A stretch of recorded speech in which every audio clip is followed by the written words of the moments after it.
Good morning. Hayom Yom Elul. So in Judaism, there are two schools of thought about how to best go about fighting and overcoming the darkness in our own lives and in the world around us. And one school of thought says that the best way to fight evil, the best way to overcome evil, the best way to fight darkness is to constantly keep your mind on darkness, constantly be talking about the issues, constantly thinking about how you can best overcome and dispel the darkness and unhealthiness and bad in the world and in ourselves.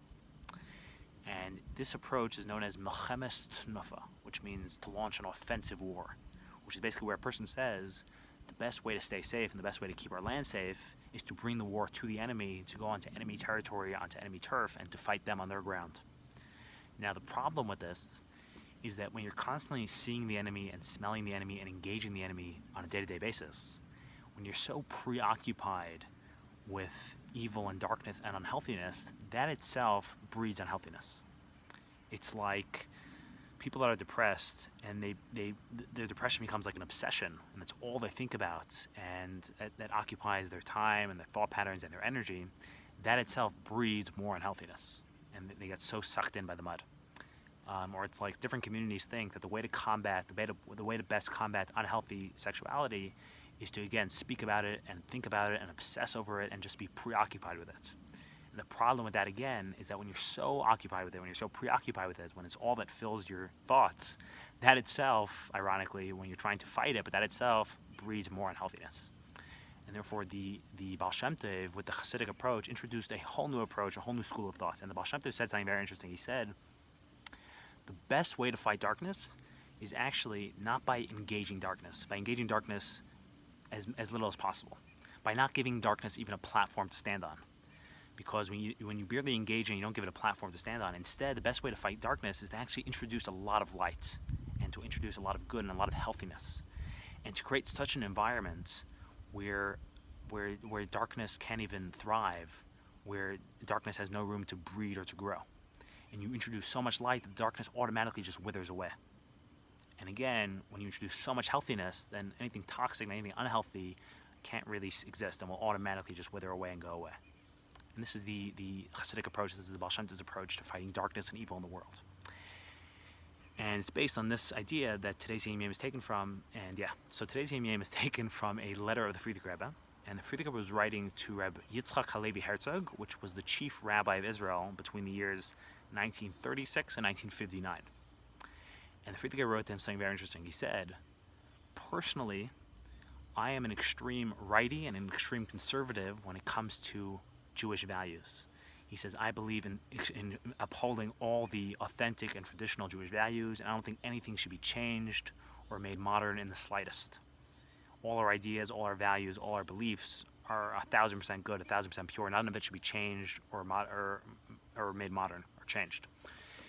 Now, he said, because of that, I despise and I hate the movements like the Reform movement, and I despise and hate the secular Zionists, which the secular Zionists, the founding fathers of the Israeli states, they were deeply, deeply anti-religious people, and they actually hated Torah values, and they hated authentic Judaism, most of them, and they did everything they could to undermine Torah and to undermine authentic Judaism and to undermine authentic Yiddishkeit. And the Friediker Rebbe therefore despised them, and all the Chabad Rebbeim despised them. But the Friediker Rebbe said, even so, I despise them so much. And he said something crazy. He said, you should know that through their actions, through the way they insult and undermine Torah and Yiddishkeit at every turn, they are destroying any chance of Mashiach coming early. They are stopping any chance of Mashiach coming before his intended date and coming early. They're pushing that off and stopping that from happening. And he said, they're actually delaying Mashiach's arrival and pushing it past the date he was actually meant to come. So it's a crazy statement. He said, even though they're so evil, even though they're so bad, even though they're so dark, even though they're so toxic, he said, I, as a rule, as a general rule, as a principle, I do not speak up publicly against them or try to use my influence to destroy them or undermine them or fight them. Instead, I kind of just ignore them. And he said the reason for that is it's based on something my father, the Rebbe Rashab, held up very strongly, and that my father, Rebbe Rashab, said. And he said, my father, Rebbe Rashab, said the following, and this is today's Hayom Yom. So he said, my father, the Rebbe Rashab, said the following: whatever we do, we have to go to the opposite extreme of engaging in and fighting and launching an offensive war against the darkness in the world, against the evil in the world, against the bad movements in the world. And it was during the Rebbe Rashab's time that secular Zionism was really, really taking hold, and that's when that movement really took off. And Reform Judaism was wrecking religious communities and religious Judaism in Eastern Europe. But this is what the Rebbe Rashab said, that we have to go to the opposite extreme of engaging these movements and engaging all the darkness in the world in an offensive manner, launching an offensive war. We shouldn't be preoccupied with them and waste and pour our energy and our efforts and our money into fighting them actively. And we said, don't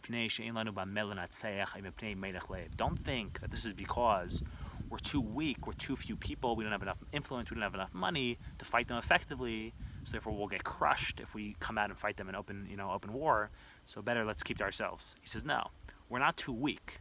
We have strong enough ideas, we have enough influence, we have enough powerful people, we have a strong enough voice, that if we wanted, we could fight them quite effectively. He said, though, even so, we shouldn't do it. And it's not because we're too cowardly or too afraid or too intimidated by them. We're not afraid that if we get exposed to them, that our whole movement will just fall apart and we'll lose all our followers. We're not intimidated by them or scared of them. We're not scared of anyone's bullying. If we wanted, we're ready to, and we're capable of fighting them and engaging them and fighting them quite effectively. But we still shouldn't do it. We shouldn't waste our time doing that. He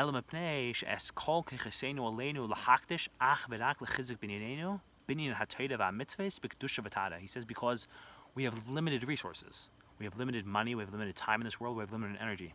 And it's a waste of our time, it's a waste of our energy. It's not putting our energy to the best use, it's not putting it to the most effective use to engage with them and fight with them and squander it on that. He said instead, we should use all our precious time and all our precious energy and all our precious money into strengthening our own communities, into strengthening our own movement, into strengthening our communities and our movement, and building up our yeshivas in every aspect of our community, and building up a community which is based on Torah values, on mitzvahs values, on authentic mitzvahs values in their pure form, in their original form, in their holy form. And he said, and that is the most important thing, and let's do that and let all these nonsense movements that are hollow and empty and weak, let them wither away on their own, let them on their own fall apart when we have such a strong, healthy, truthful movement. And he said, to this end, though, to strengthening our own communities and strengthening our movement, it's a very, very important thing, and it's important and it's imperative that every single Chassid, every single Jew, pours all their strength, all their energy, all their time, all their money, all their resources into doing this, into strengthening our movement. And he says you have to do it to the point of Mesiras Nefesh, which means to the point of self-sacrifice, or Mitzvah Nefesh. Meaning you have to pour so much time and effort and energy that you feel like you can't do it anymore, you're going to die if you keep going. That's how much, to the ends of the earth, you have to pour everything you have, every last ounce of strength and energy into this movement, into strengthening our movement, into strengthening our community. And he said, it's not enough that in theory you're ready to do whatever it takes to help our community and to help our movement. If an opportunity happens to come your way, then you're ready to do it. He says you have to do it in actuality, you have to do it in b'payil. So you have to actively seek out opportunities to help the movement, to help the community, to help strengthen it, to help it grow. And not just sit back and say, if an opportunity comes my way, then I'm ready to do it. It's not enough that it's b'payil, has to be b'payil. You have to actively seek out opportunities and actually make it happen. You have to find a battle for yourself and find a way that you can help our community and our movement. And that's what the Rebbe Rashab said. And the Friediker Rebbe concluded by saying something very interesting. He said, with regards to the second half, that we should pour everything we have and do everything we can to strengthen our community and strengthen our movement. So the Friediker Rebbe says, I've tried my best, but I probably could have done more. I don't know if I've done everything I could, and I probably have to do tshuva for that. But the Friediker Rebbe said, with regards to the first half, that no matter what, we should avoid engaging darkness and evil directly and being preoccupied with that. With regards to avoiding an offensive war, so the Friediker Rebbe says, that I know for a fact that I've kept the T, and I've kept that 1,000%, and I've always never, I made it a rule to never actively engage and be preoccupied and waste my time and energy with fighting the nonsensical and the evil movements in this world. Have a wonderful, wonderful day.